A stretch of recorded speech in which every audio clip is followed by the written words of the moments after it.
So happy 2026, and they start this thing off with Black Women Fatigue, right?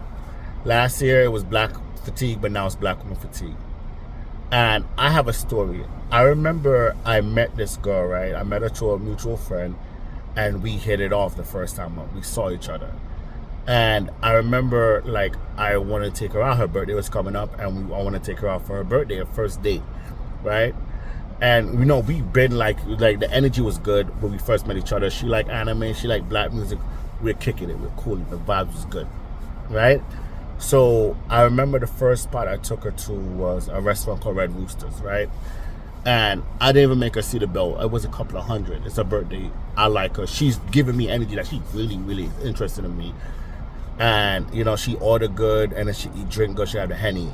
Then after that, I'm like, okay, it's your birthday, let's celebrate. And I'm really feeling this girl. So I took her to a hidden bar, I don't know what you call it, right? Where we go down, we enjoy some music, good music, and we had shots. We had about 5 rounds of shots, right? Probably double it because it was 4 shots a round. So we each had 2 apiece, right?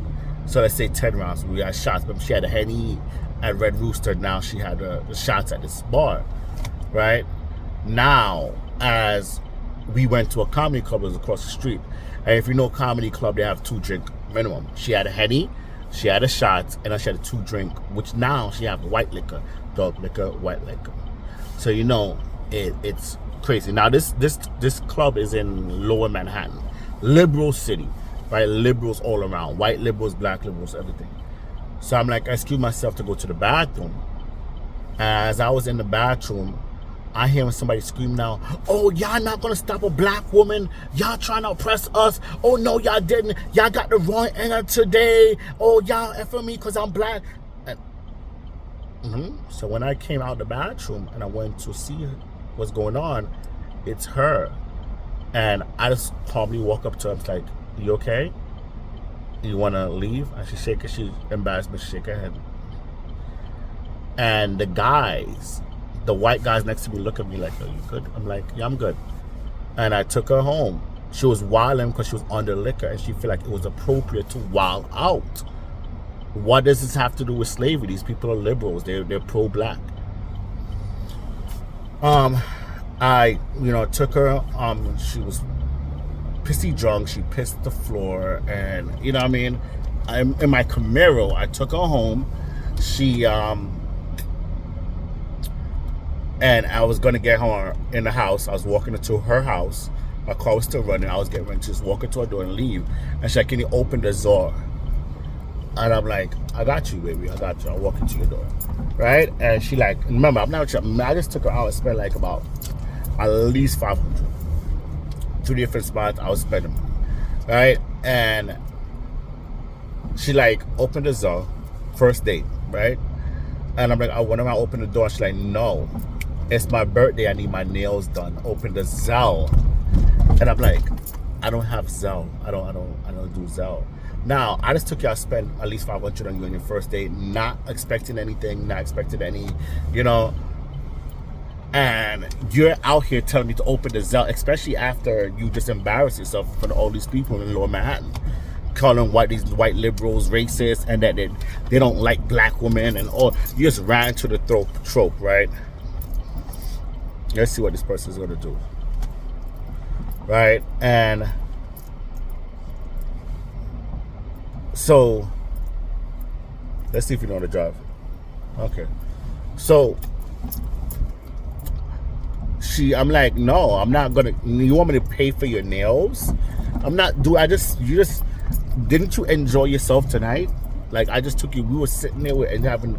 After all that, we still was having a good time. Even on car ride home, I was playing like old school R&B, my love, and was singing because the liquor was in the system. Ain't no telling when. And when I just that's when they be yelling.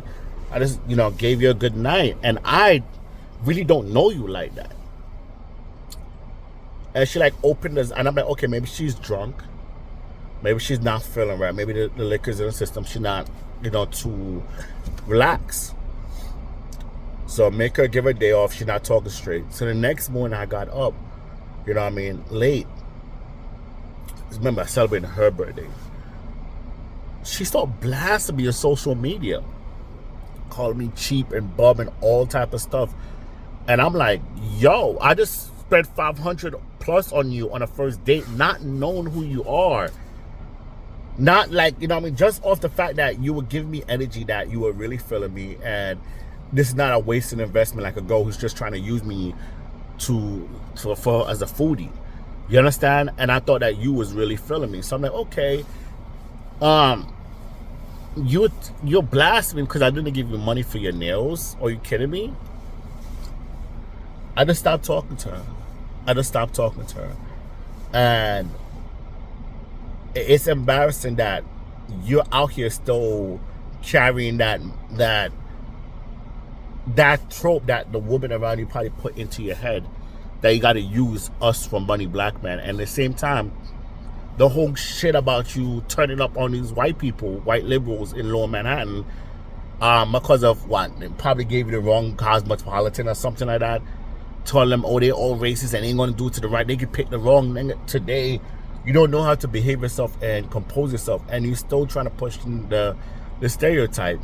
I actually have another story of this exact same thing, but not to the level, but that's just the worst one, right?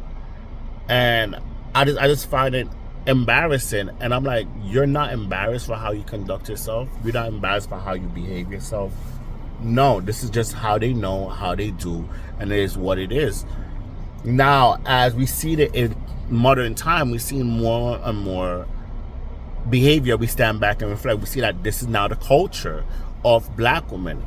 Everybody's trying to oppress them. It's all men's fault. It's all black men's fault. It's all the white people's fault. It's all the white men's fault. It's always somebody's fault. And any type of turn up is being pushed by them and backed by the LGBTQ community. Yes, girl, don't make him take your right for abortions. Donald Trump, boo. Yeah, these black, like you hear LGBTQ, gay guys will push black women saying that black men who don't want to date them and date outside the race is sassy. Gay guys are telling black women that we're sassy, that straight black man, that straight heterosexual black man is sassy for dating other women that's not them, or not tolerating the bullshit, right? And I just find it hilarious. All the slandering, as Kevin Samuels say, shame, insult, guilt, and the need to be right. This whole slander culture, this whole attack culture within the black community, but now it's being identified from where in the black community is coming from. Because in hindsight, they've been just stopped liking straight black men who are not hood.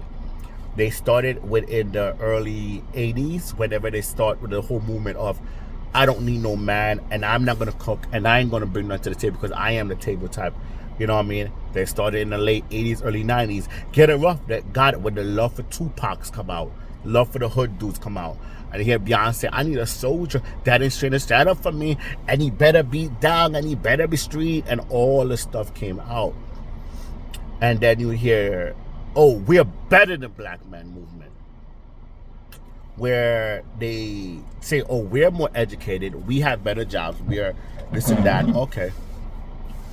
Then they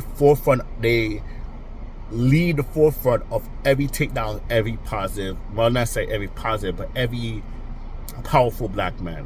Whether it's Bill Cosby to R. Kelly to Michael Jackson, they always use a black woman to validate their takedown of these men.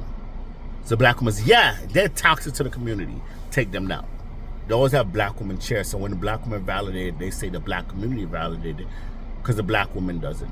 The Kamala Harris voting for, even with all the degeneracy that was coming in. Yeah, we want to see a black woman in charge, not the fact that we want to see the right black woman in charge, not a Candace Owens or Michelle Obama. We want to see a black woman. And now it's all black men's fault. Kamala didn't win, it's black man's fault. Everything. And all the twerking, the stuff like now, as time moves on, the world is seeing it more and more, where these women are trying to do stuff like go to Dubai or Saudi Arabia and twerk on camera, or do their OnlyFans over there. Sorry, internet. Only plans. I don't know what I'm saying. You know what I'm saying? And people over the world are now like, oh, we don't like this. This is degenerate. But now they're still fighting for somebody to accept them for who they are. They ain't gonna change for no one. And you just gotta come down to their level. So that's how black woman fatigue begins. 2026, I think that's appropriate to say we are having black woman fatigue.